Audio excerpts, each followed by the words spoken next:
el tema educativo con nuestro primer invitado. Vamos a conversar sobre el licenciamiento permanente para las universidades.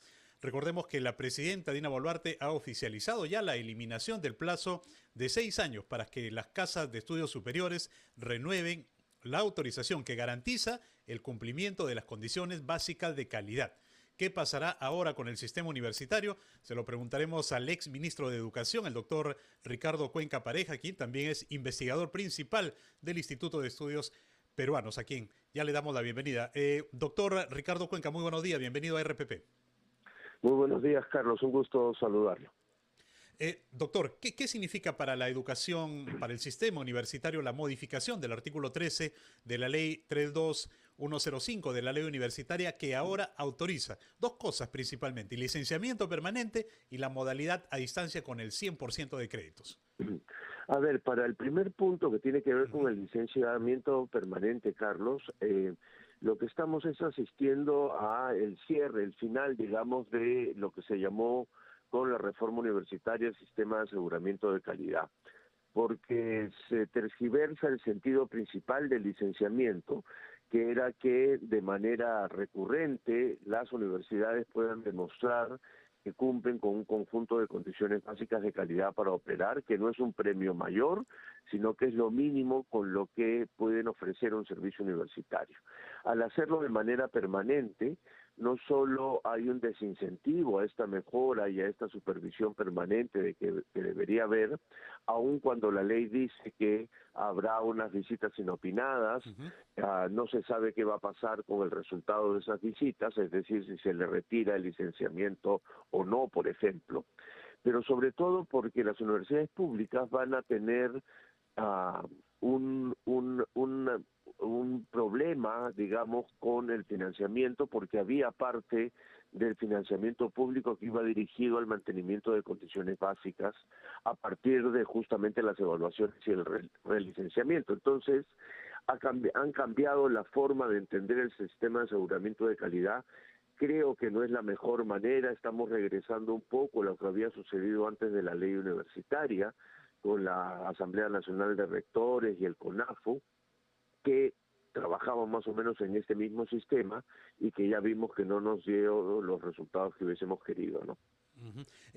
Doctor, ¿cuáles son esas condiciones básicas de calidad para brindar una enseñanza universitaria? ¿Estaba realmente la SUNEDU, antes de promulgarse esta modificación, garantizando estas condiciones básicas? Por lo menos la de los 11 indicadores que tenían el primer modelo de licenciamiento, creemos que sí. Necesitaban, por ejemplo, asegurar cosas muy básicas como mejoras en la infraestructura, que incluían equipamiento y que incluían infraestructura física propiamente. Es decir, si una facultad de medicina no contaba con un laboratorio, no podía operar. Eso es una condición básica, ¿no?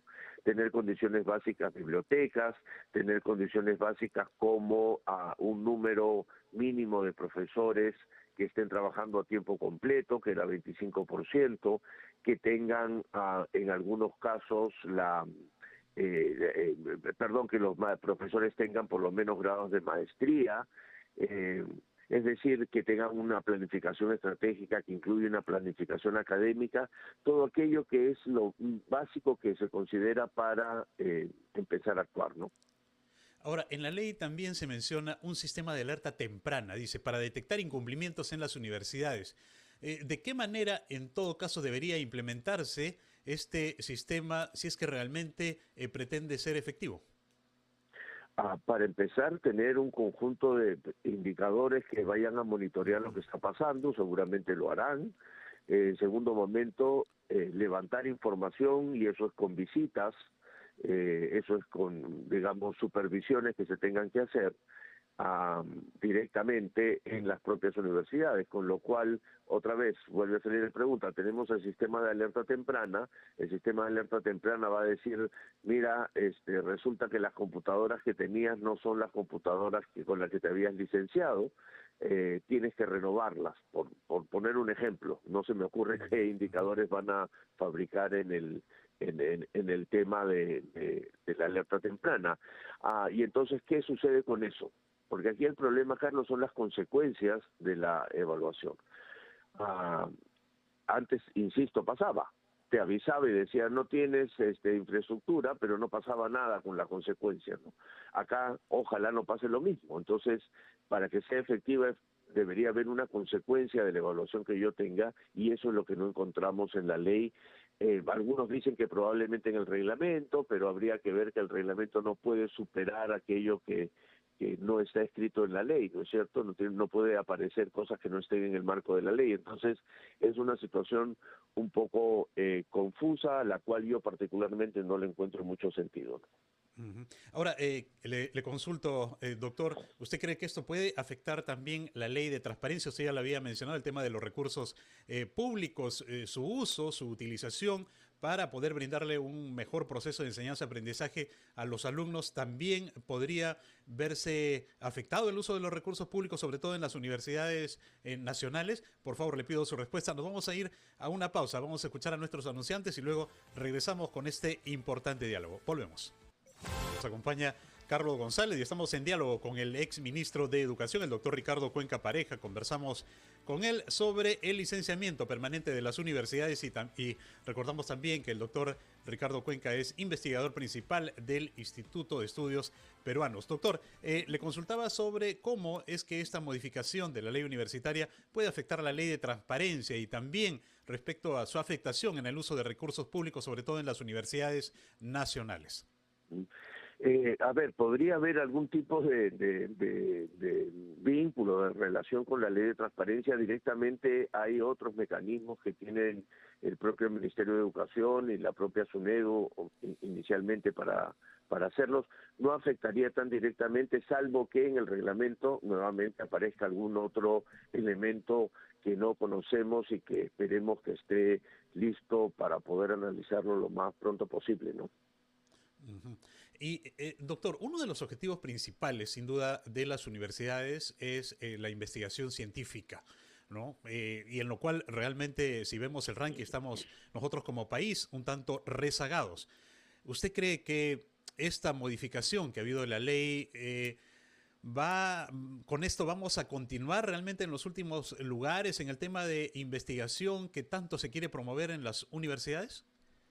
Ese tema que coloca usted, Carlos, es muy importante, y no solo tiene que ver con la situación en la que podría esta modificatoria de ley afectarlo, sino que ya ha venido siendo afectado desde las normas previas que han ido debilitando la reforma universitaria.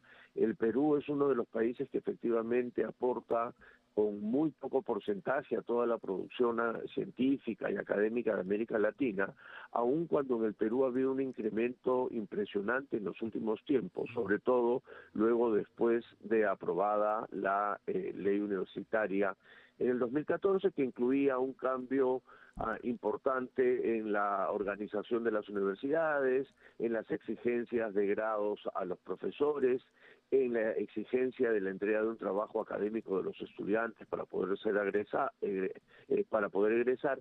Muchas de esas cosas, como recordamos, fueron eliminadas en estas normas contra reforma. Pero lo importante es que, según los primeros estudios, yo mismo estoy haciendo uno, el mayor incremento en la producción no está significando mayor índice de citabilidad, es decir, un artículo académico, para que nos puedan entender nuestros oyentes, tiene dos partes: uno, la publicación del artículo, y otro, el uso que se le da a esa publicación. Es decir, si yo publico algo, un resultado de una investigación, y eso no es consultado por mis pares, es decir, no usan mi artículo para futuras investigaciones, ese artículo pierde mucho valor. Entonces, lo que estamos viendo aquí en el Perú es que sube el número de artículos, la producción científica, algunos casos de una manera ilegal, y hemos visto en la prensa que ha sucedido, por ejemplo, con estas llamadas granjas de artículos, ¿no es cierto?, Sí. en la que pago para aparecer. Entonces, ha habido un aumento muy grande, pero la calidad no ha venido acompañada en la misma magnitud. Entonces, hay más artículos, pero no necesariamente más calidad. Y eso sí podría estar afectado con la idea del sistema de aseguramiento de calidad, porque la SUNEDU, recordemos, tenía la primera parte, que eran las condiciones básicas, y la acreditación tenía la segunda parte, que eran las condiciones de excelencia. Hasta eso tendríamos que ir, y ahora nos hemos quedado con un licenciamiento que no sabemos muy bien si va a regular efectivamente las condiciones básicas, pero peor aún, por los cambios previos, no tenemos un sistema de acreditación reformado que permita complementar el tema de las condiciones básicas. Entonces, allí sí estamos en una trampa que nos va a pasar factura más adelante, creo, ¿no? Ahora, doctor, de acuerdo a todo lo que hemos podido conversar con los analistas, expertos en el sistema universitario y con usted mismo, casi todos coinciden en que estos cambios en el sistema universitario tienen más cuestionamientos que razones a favor. Entonces la pregunta es, ¿cuál es el interés que está detrás? ¿No? ¿Por qué hay esta voluntad de querer cambiar lo que de alguna manera estaba encaminándose bien? ¿Cómo lo analiza usted? ¿Qué piensa usted? A ver, lo que yo creo es que hay muchos intereses particulares, ¿no es cierto?, colocados dentro del Congreso de la República, de un grupo de universidades que no lograron licenciarse y lejos de invertir en el licenciamiento, porque la calidad cuesta, estuvieron siempre como por las márgenes de la ley, esperando que haya la oportunidad de poder transformarla, y son intereses económicos y políticos muy fuertes. Recordemos, Carlos, que esta ley universitaria hizo un conjunto de cambios para ordenar el sistema universitario en el que algunos intereses se veían efectivamente afectados, pero desde su promulgación en julio del 2014, a los 2 meses se presentó la primera demanda de inconstitucionalidad, que luego fue rechazada, no admitida por el Tribunal Constitucional, y finalmente pudo continuar. Entonces, los asedios a la reforma por parte de estos intereses han estado siempre presentes, con la única diferencia es que desde su aprobación hasta el año 2021, los ministros de Educación que estuvimos en el cargo defendimos la reforma universitaria de estos asedios, ¿no? Sin embargo, con la llegada del profesor Castillo y particularmente con la presidenta Boluarte, hemos tenido más bien a un ejecutivo que no cree en la reforma y que está más bien de la mano con el Congreso planteando estas nuevas leyes de contrarreforma universitaria. Y antes que nos gane el tiempo, no quería omitir este punto, doctor, respecto a la educación a distancia, que ahora pues con esta modificación comprende hasta el 100% de los créditos universitarios. ¿Están preparadas las universidades para poder brindar este servicio con calidad, sobre todo? Lamentablemente no, pero no solo las universidades, sino también el propio país. Es decir, hay lugares donde no tenemos conectividad. Eso no es responsabilidad de las universidades, ni siquiera del Ministerio de Educación, sino del Ministerio de Transportes y Comunicaciones, en donde lo que vamos a producir es un conjunto de brechas y de desigualdades entre estudiantes, porque las discusiones internacionales afirman muy categóricamente que para poder montar sistemas de educación a distancia se requieren de un conjunto de condiciones para poder funcionar, que incluyen conectividad, incluyen alfabetización en los equipos, es decir, en las maneras como se va a actuar con el equipo, pero también en los programas que se trabajen, pero sobre todo un cambio tanto en la manera de enseñar como en la manera de aprender. Y esos cambios no los hemos logrado hacer porque la educación a distancia en el Perú ha estado muy postergada y la virtualidad solo se usó como una situación de emergencia durante la pandemia, pero luego de eso se volvió y sin mayor desarrollo. Entonces es una situación bien complicada si no cumplimos con estas condiciones que internacionalmente se están exigiendo para ofrecer servicios virtuales. Yo creo que en el Perú no estamos todavía en capacidad para hacerlo al 100%, con calidad, y deberíamos más bien mirar con mucho cuidado la implementación de esta norma, ¿no? Ciertamente, doctor, preocupa realmente lo que puede pasar con las universidades, con el sistema universitario, con estas modificaciones. Esperemos que las cosas puedan cambiar, pero para bien. Muchísimas gracias, doctor Ricardo Cuenca, por este diálogo con RPP. Siempre su análisis y sus ideas nos permiten comprender mejor el sistema universitario. Muchísimas gracias, muy amable, muy buenos días. A usted, buenos días, muchas gracias. 8 de la mañana con 29 minutos. Estuvimos conversando con el exministro de Educación, Ricardo Cuenca Pareja, también investigador principal del Instituto de Estudios Peruanos. 8